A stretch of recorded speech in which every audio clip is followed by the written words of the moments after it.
네, 우리 하나님 말씀 보겠습니다. 하나님 말씀 신약성경 갈라디아서 3장 26절로 27절의 말씀입니다.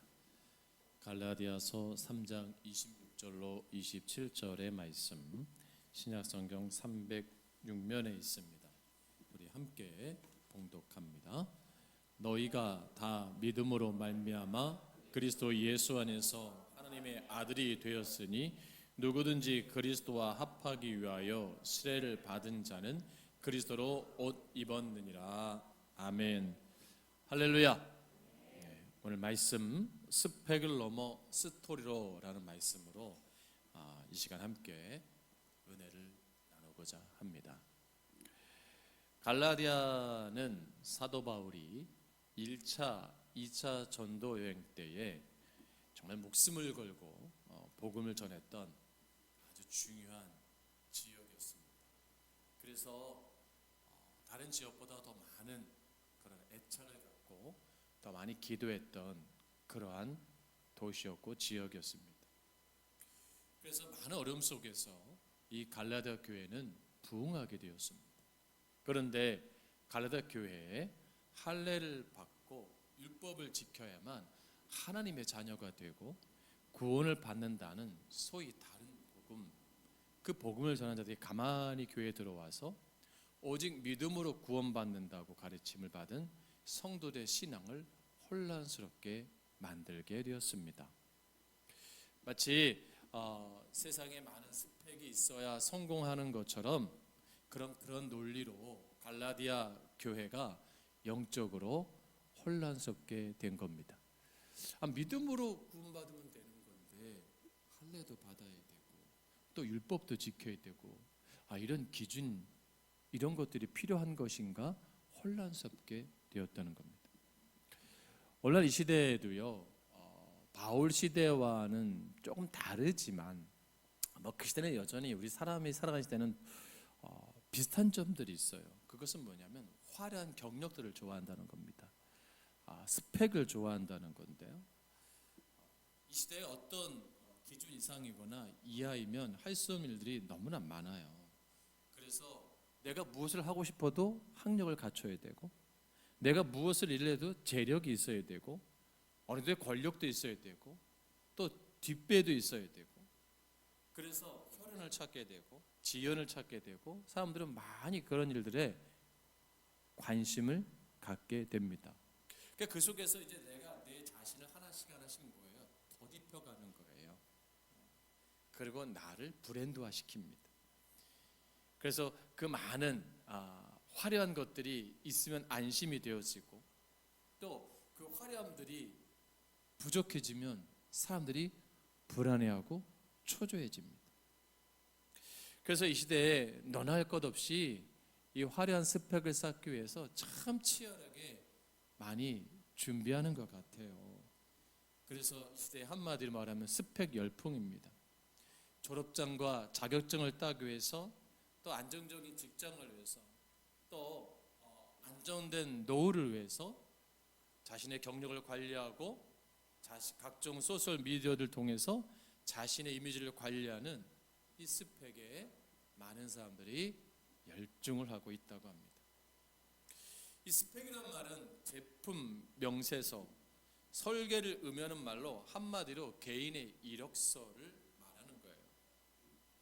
오늘날 우리 한국 사회에서는 직장을 구하려면 1점 수준의 토익 점수가 있어야 됩니다. 또 학점이 이수가 돼야 돼요. 그러니까 과거에는 우리 시대만 해도 영어를 잘하는 분들이 그렇게 많지 않았는데 지금 20, 30대 친구들은 영어를 너무 잘해요. 그게 우스갯소리지만 제가 신대원에 이렇게 이제 시험 볼 그 시대 상황에서는 영어를 다 못했거든요. 그러니까 성경에 목숨을 거는 거예요. 성경은 거의 100점을 맞았는데 지금 입시생들은 좀 이렇게 달라졌대요. 영어는 거의 다 맞는데 성경은 20점이래요, 평균. 그 면접관이 물어보는데 교수님들이 성경을 2점 썼고 되겠냐고. 그럼 오늘날 20대 아들이 뭐라고 하는지 아세요? 배우러 왔는데요. 성경을 배우러 온 건데요. 아주 똑똑해요. 왜 스펙이 필요하냐 이거죠. 내가 다른 사람보다 더 좋은 기능을 갖고 있습니다 이겁니다. 쉽게 말하면 이 제품이 당신이 쓰고 있는 제품보다 훨 나은 제품의 요소를 가지고 있습니다. 이게 스펙이란 말이에요. 근데 여러분, 이 스펙에 열풍을 보던 이 시대가 교회에도 침투했어요. 그래서 담임 목사 청빙을 하려면 놀라운 사실이 있어요. 초등학교, 중학교, 고등학교, 대학교 생활기록부 성적증명서 다 떼어내야 돼요. 그리고 기준이 있어요. 뭐 신대원 MDB 이상, 석박사 이수 이렇게 다 써요. 그리고 과거는 그랬는데 지금은 사모님 것까지 요구를 해요. 사모님의 학력, 신앙 배경 뭐 이런 걸 다 요구를 해요. 그래서 우리가 좀 이렇게 개발도상국일 때는 컴플렉스가 강하잖아요. 열등감이 있잖아요. 그래서 그런 좀 공부한 분들이 스펙을 화려하게 가진 분들이 회사에 취직을 하거나 어떤 기업을 오거나 교회를 하면 금방 될 거 좀 생각한 거예요. 머리는 좋죠. 똑똑하죠. 근데 뭐가 없어요? 인성이 약한 거예요. 그러니까 이런 어떤 일을 주어졌을 때 참고 견디는 에너지가 약한 거예요. 그러니까 이 시대에도 이제 이런 스펙보다는 무엇을 많이 따지느냐? 인성의 점수를 높여준다고 해요. 그래서 그런 목사님들 와서 설교는 아주 스탠다드하게 잘하는데 대인관계가 약한 거예요. 실제 교회에서의 어려움을 부딪혀본 경험이 없는 거예요. 예수를 만난 경험이 없는 거예요. 그러니까 뭐예요? 항상 자기의 지식적인 걸 짠하기 바빴던 거예요. 다 그런 건 아니지만. 그래서 이 시대가 이제 어떤 시대가 됐느냐? 스펙을 넘어서 스토리의 시대로 바뀌어가고 있어요. 이제 제품도 스토리가 있는 거예요. 안 그렇습니까? 그래서 의미가 다른 거예요. 남이 보면 이해할 수 없는데 난 여기에 스토리가 담겨져 있는 거예요. 굉장히 소중한 가치로 그것을 재발견하는 거예요. 이제 한국에서 스펙 열풍을 반론을 제기하면서 스토리가 스펙을 이긴다라는 책을 낸 김종태 씨는 스펙이 내가 저 사람보다 낫다는 것을 증명한 것이라면 스토리는 다른 사람과 상관없이 최고가 되기보다는 차별성으로 내가 어떤 사람인가를 증명하는 것이다. 차별성을 가지고 이게 더 중요한 시대가 되었다는 거예요. 그래서 차별성을 갖기 위해서 이 김성태 씨는 무엇을 요구하는지 아세요? 읽고 읽어라. 독서를 많이 하래요. 두 번째로 당신의 하루를 기록해라. 쓰기를 많이 하래. 일기를 써라. 셋째로 뭐냐? 스토리텔링에서 스토리 투잉으로 진화하라. 실행하라고 강조하겠습니다. 스펙은 작은 실패의 가능성도 허용하지 않는 후회 없는 싸움이 요청되지만 그러나 스토리에는 성공을 위해 누군가에게 선택하기 위한 시간이 많이 아닌 자신이 살아오면서 경험한 사실과 감동, 수많은 실패와 아픔의 상흔들이 그 안에 있다는 겁니다. 이를 통해서 내가 그동안 무엇을 했고 앞으로 어떻게 살아갈지를 보여주는 거예요. 아시안 게임을 하잖아요. 왜 메달 딴 선수들이 막 울고 감격하고 아니면 너무 기뻐서 막 웃을까요? 금메달 딴 게 좋아서일까요? 그건 스펙인 거예요. 내가 아시안 게임에 금메달 땄다는 스펙이에요. 근데 중요한 건 스토리가 있단 말이에요. 그것을 따기 위한 뭐예요? 내용이 있는 거예요. 그러니까 뭐예요? 감동이 배가 되는 거죠. 여러분 아마 신약 시대에 스펙하면 누굴 떠올려요? 사도 바울 아닙니까? 솔직히 사도 바울 선생님 아니에요? 빌립보서 3장 5절에 자신의 스펙을 자랑해 뭐예요? 난 난지 8일 만에 할례를 받은 사람이다. 이스라엘 족속이다. 베냐민 지파요. 히브리인 중에 히브리인이요. 율법으로는 바리새인이라고 기록을 해요. 자신의 스펙을 짝짝. 로마 시민권도 가지고 있어요. 가말레 문화에서 공부를 한 사람이에요. 석학이고 출신도 좋고 귀족이고 이야 화려한 사람이에요.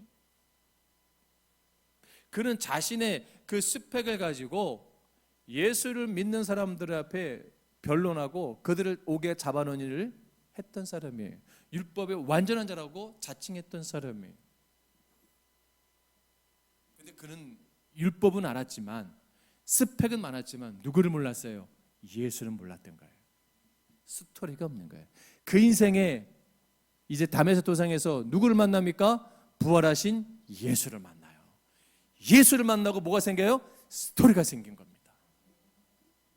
여러분, 교회에 스펙 갖고 자랑하는 분들 들어온 분들 많아요.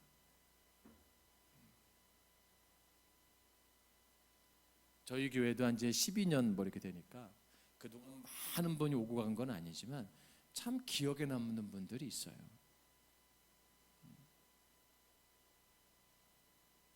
자랑을 해요. 나 뭐 시골에 땅이 몇만 평이 있고 마치 헌금할 것처럼 나 뭐 집도 있고 나 돈도 많고, 아 목사님 이제 목사님 목회 걱정하지 마시라고, 교회 운영하는 거 걱정하지 마시라고, 제가 왔으니까 다 뭐 물질적으로도 다 해줄 수 있다고. 이 작은 교회 개척교회 목사 약점을 잘 알아요. 그리고 자기 집안에도 목사가 있고 뭐 고시 패스한 사람도 있고 뭐 내가 뭐 봤어야 알죠. 막 경력들이 화려해요.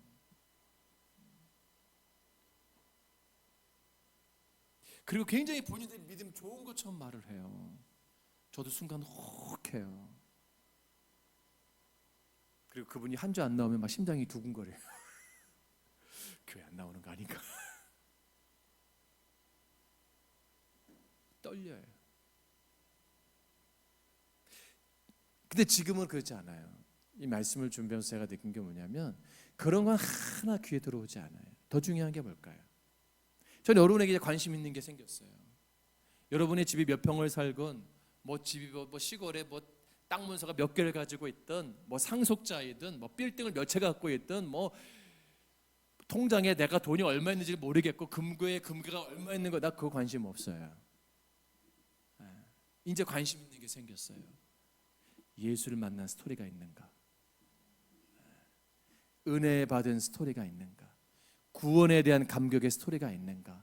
성령으로 변화받은 그 성령의 경험이 있는가? 그게 궁금한 거예요. 저는 그 예수를 만난 걸 자랑한 분들을 본 적이 없어요. 교회에서 12년 동안 여기서 개척교회 하면서 오신 분들 가운데 나는 전에 교회에서 뭐 했고 이런 자랑만 많이 하지, 나는 언제 예수를 만나서 이런 은혜가 있었고 내가 죽을 수밖에 없는데 하나님으로 살았던 존재입니다. 난 그 은혜에 잊지 못해 다시 교회에 왔습니다. 목사님. 멋있지 않아요?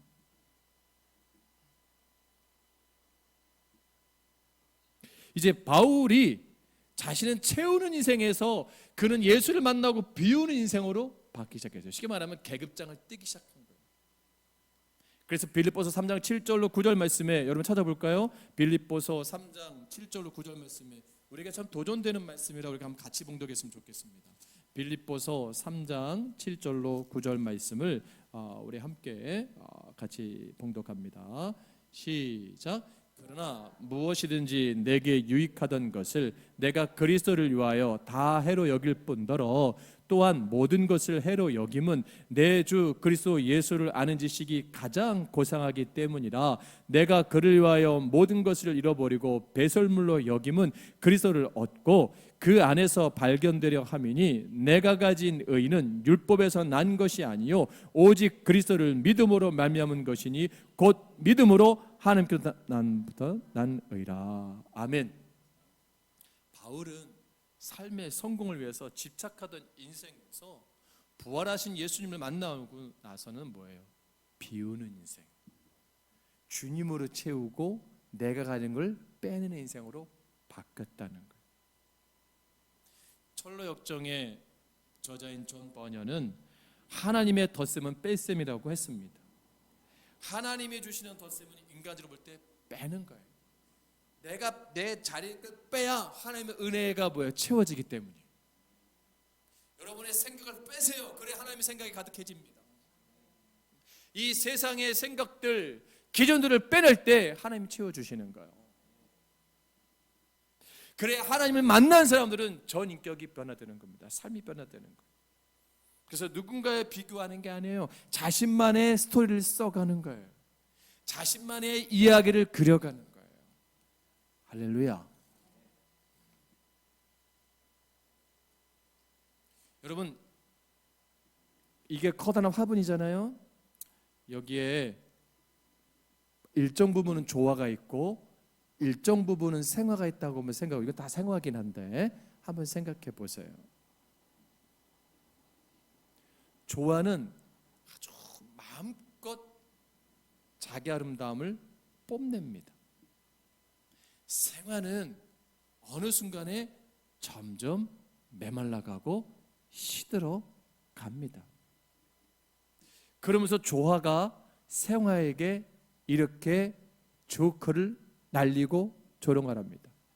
내 뿌리가 무슨 소용이 있냐? 난 뿌리도 없지만 이렇게 화려한데 너는 나의 아름다움을 따라올 수가 없어, 유지할 수가 없어. 뿌리도 없는 나를, 뿌리가 있는데 너는 맨날 시들고 초라해지고 떨어지잖아. 근데 어느 날 비가 내립니다.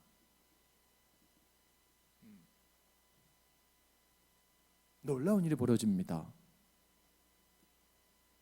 생화가 살아나기 시작합니다. 다시 순이 나고 잎이 나고 꽃이 피고 화려해졌습니다. 조화는 어떻게 됐을까요? 그 비에 다 젖어서 축축하게, 아주 누추하게 모습으로 바뀌게 됩니다. 주인이 와서 보니까 생화가 아름다운 거예요. 조화를 뽑아서 이 더러운 먼지 많은 조화 휴지통에 버렸다고 합니다. 땅속의 뿌리는 보이지 않습니다. 그러나 햇빛이 비치고 일정한 양의 비가 내려지면 생화는 생기를 얻어서 다시 피어나는 겁니다. 우리의 삶도 마찬가지예요. 우리는 믿음의 뿌리가 있는 거예요. 말씀의 뿌리가 있어야 됩니다. 할렐루야. 그럼 보이기에는 내가 지금 죽은 것 같지만, 죽은 자가 다를 바가 없지만 다시 그리스도의 은혜를 다시 받으면 살아나는 거예요. 그게 스토리입니다. 우리는 그걸 누구나 다 알고 있어요. 경험하고 있어요. 그래서 우리가 잘하는 찬송, 예수를 나의 구주 삼고 후렴부는 이것이 나의 간증이요 이것이 나의 찬송일세 나 사는 동안 끊임없이 구주를 찬송하리로다. 할렐루야.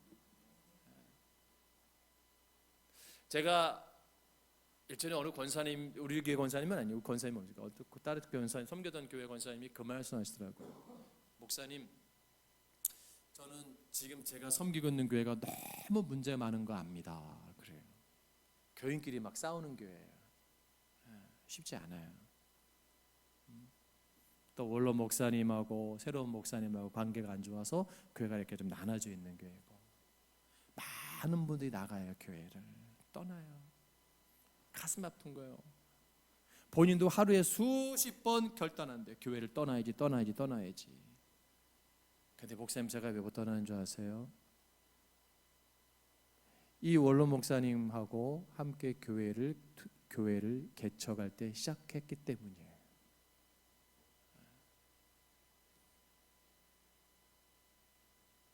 지금같이 목사님 영적이 옛날에는 흐리지 않았어요. 지금같이 결단력, 판단력이 옛날같이 않았어요. 저는 이 교회를 사랑하기 때문에 못 떠납니다. 다 떠나도 이 교회를 사랑하기 때문에 저는 교회를 지킬 겁니다. 스토리가 있는 사람은 못 떠나는 거예요. 스펙만 가진 사람은 도망가는 거예요. 더 좋은 곳으로 찾아가려고. 내가 여기서 이런 스펙을 가진 사람이 내가 이곳에 합당하지 않지, 나를 찾는 자를 쪽에 나는 가야지. 그래서 우스갯소리가 그러잖아요. 대형 교회는 더 부흥하고 작은 교회는 더 안 된다고. 지역 내에 큰 교회가 들어오면 작은 교회들은 다 문을 닫는 이야기가 있어요. 성도들이 옮겨간다는 거예요. 뭐가 없어요? 연결고리가 없는 거예요. 특별히 신도시 교회가 그렇습니다. 급조된 교회일수록 한꺼번에 이주해서 모이다 보니까 그게 뭐 담임 목사님과의 관계가 있겠어요, 성도와의 관계가 있겠어요, 지역에 묶여 있다 보니까 큰 교회가 뭐예요? 옮겨가는 거 전혀 개의치 않아요. 나를 인정해주고 나를 알아주고 나를 대우해주고 나를 대접해주는 교회로 가야지. 여러분, 그건 신앙이 아닙니다. 잘못된 거예요. 나를 알아주고 나를 대접해주는 교회가 아니고 예수님을 알고 예수님을 섬길 수 있는 교회를 섬기시길 주님 축복합니다. 여러분, 이 교회에서, 이 소망교회에서 아유, 목사님이 나를 알아주지 않네, 괜찮은 거예요. 예수님이 알아준다니까요. 날 대접해주지 않네, 괜찮아, 예수님이 섬겨주시잖아요. 그거를 깨달아야 되는 거예요. 그걸 아셔야 되는 거예요.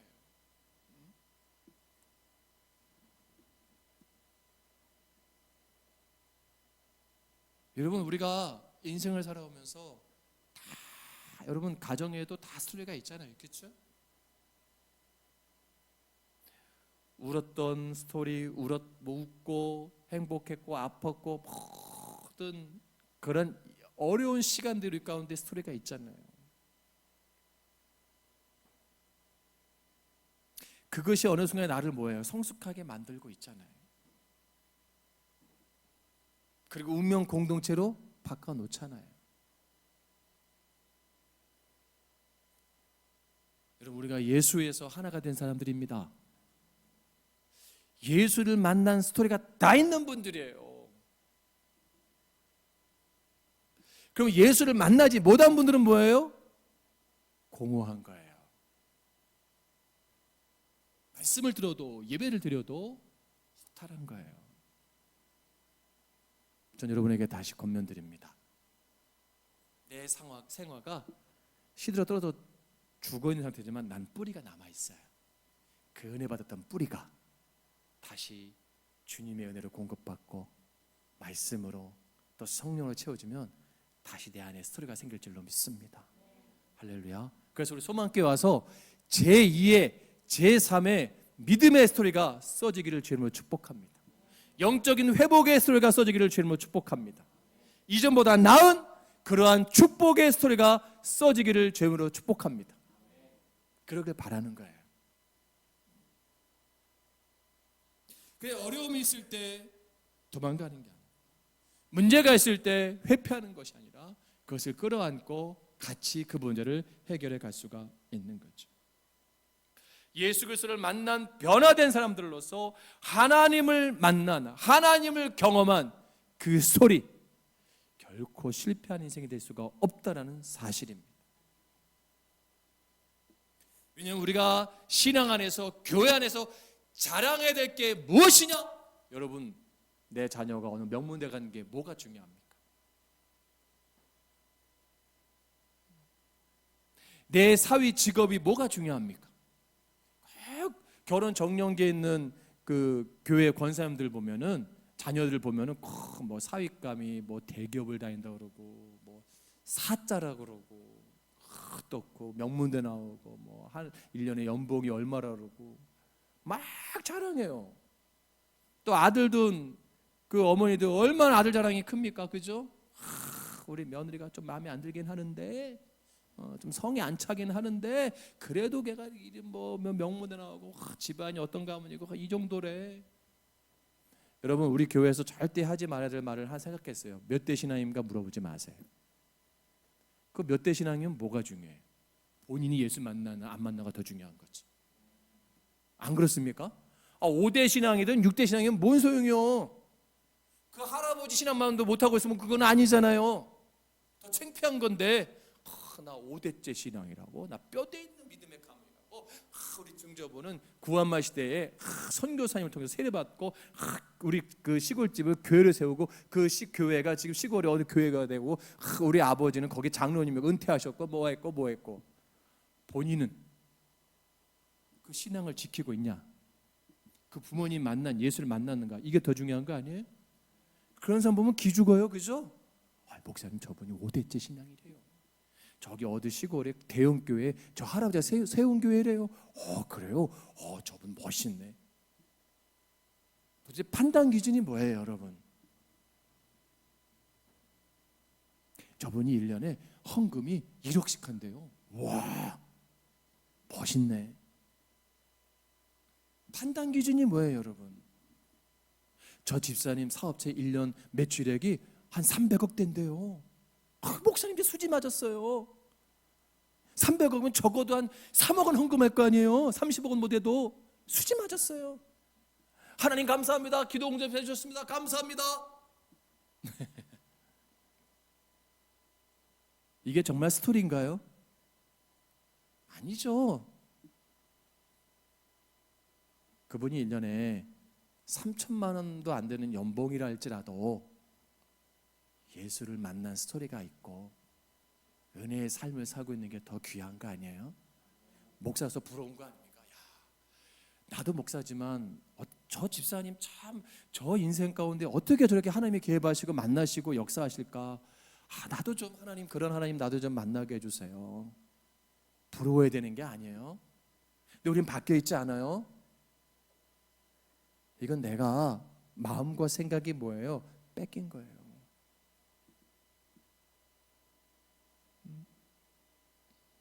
우리가 자랑할 수 있는 거, 우리 교회 자랑할 수 있는 게 뭐예요? 믿음이에요, 믿음. 할렐루야. 여러분이 교회 자랑할 때 뭐 자랑하겠어요? 우리 목사님, 전 박사를 받은 분들을 비하하는 게 아니에요. 돈이 없어 못하고 있을 뿐이지. 박사하기에 유학파고 뭐 젠틀하시고 인텔이고 5개국어를 하시고 설교를 얼마 잘하는지 몰라요. 잘생겼어요. 뭐 석학이에요. 교수님도 하고요. 목사님 가문은 어마어마해요. 대단해요. 우리 목사님 능력 있어요. 그래요? 한번 가봐야지. 여러분 이제 이렇게 전도하세요. 우리 목사님 볼 거 없어요. 우리 목사님 설교도 했던 얘기 또 하고요. 학교도 그냥 시시한데 나오고 얼굴도 시커멓고 얼굴만 크고 딸만 둘 있고 아들도 없어요. 아주 촌스러워요. 옷 입어도 촌티가 줄줄 흐르고요. 그냥 불쌍하고 측은하고 그래서 교회 다녀줘요 내가. 근데 다른 건 몰라도 믿음은 있더라고요. 우리 목사님 다른 건 몰라도 예수님 만난 건 확실해. 다른 거 몰라도 이분은 예수 아니면 그러니까 뭐라 그래야 돼요? 죽고 사는 분이에요. 너무 많이 얘기했나? 할렐루야. 우리 교회 집사님, 우리 교회 권사님, 우리 교회 장로님 부자껏 없어요. 근데 이분은 예수 만난 분이에요. 제가 서울에서 사역할 때 그 장로님이 용달차에 여름이면 낑깡 오렌지, 참외 매일 도셔요. 저 사택 앞에도. 그죠? 그 장로님. 한 분 장로님은 초등학교도 안 나온 분이요. 페인트 하는 분이요. 그분 장로님이에요.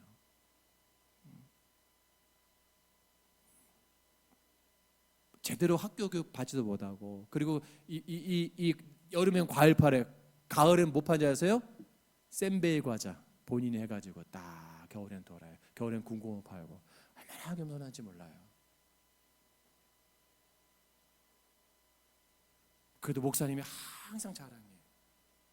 이분이 그 장로님이라고. 오신 손님들한테 목사님 부끄럽습니다. 내세요. 항상 내세요. 믿음의 본을 보여줘요. 그 장로님들이.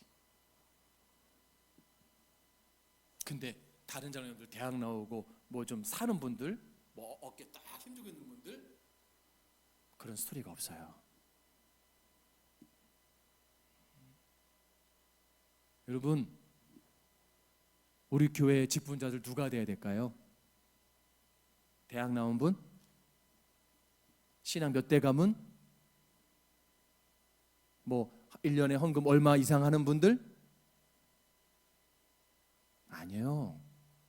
예수를 만난 분이면 돼요. 할렐루야. 예수 만나면 교회 사랑할 거 아니에요. 예수 만나면 주의 종 사랑할 거 아니에요. 성도도 사랑할 거 아닙니까? 할렐루야. 그리고 다른 사람 다 떠나서 교회 지켜줄 거 아니에요. 주님 오실 때까지. 아멘. 그거면 되는 거 아니에요? 믿음으로 보세요. 할렐루야. 이해태산으로 계산적인 사람을 세우려고 하지 말고요. 여러분 친하게 지낼 분들이 어떤 분들이에요? 예수 만난 분들하고 친해지세요. 그런 분하고 영적 교제를 나눠야 되는 거예요. 그래 내가 위로받고 내가 힘이 되고 다시 딱 내가 소명이 생기잖아요. 여러분 지금 여러분이 어떤 옷을 입고 계십니까? 허황되고 세상된 그런 냄새나는 별것도 아닌 것들 옷을 가지고 있다면 버리기를 주님은 축복합니다.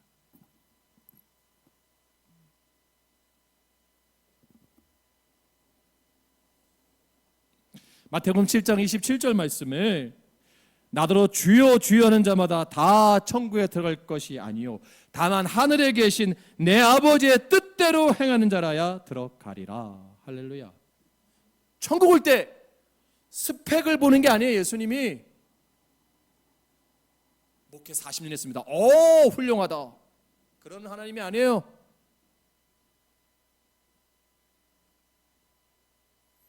너는 나의 옷을 입었구나. 너는 내 옷을 입었구나. 부끄러워하지 않았구나. 할렐루야. 그리스도로 덧 입는 거예요. 예수로 옷 입는 거예요. 그게 기준이에요. 나는 죽고 예수로 사는 삶. 이게 스토리입니다. 그리고 여러분 주님 만났던 스토리 다 인생이 있잖아요. 그렇죠? 다시 회복하세요.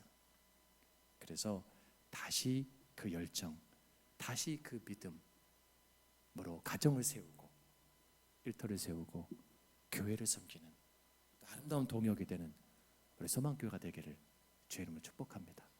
기도하겠습니다.